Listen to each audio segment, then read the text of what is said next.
Welcome to CJY Money Entertainments. I am making Apple Orange Smoothie. So, what you need is 2 cut up apples.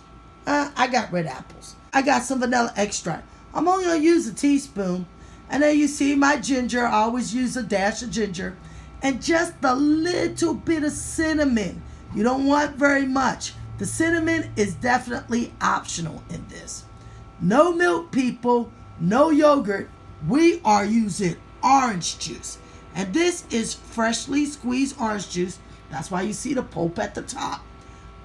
You need either 2 oranges or 1 cup of orange juice.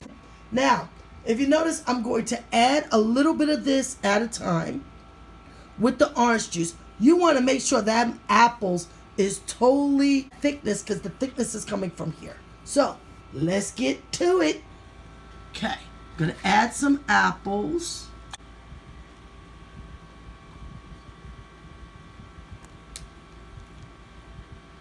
And a dash of ginger.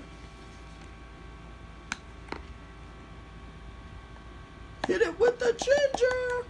Now, I don't know how the seeds and the powder will do with this because of the texture of the apples. So I would suggest that if you're using a protein powder or seeds, that you may want to make this first and then taste it, just so you can get ahead and get that flavor before you add your seeds or your protein powder. Okay, let's put the top on and see how it looks.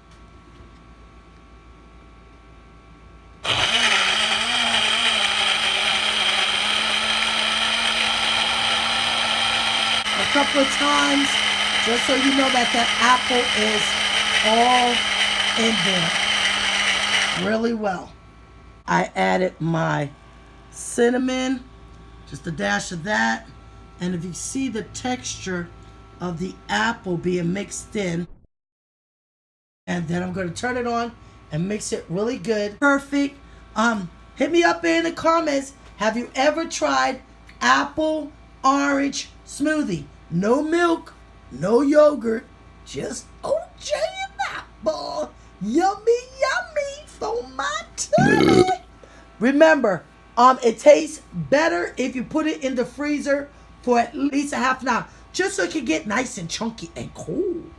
Great for the summertime.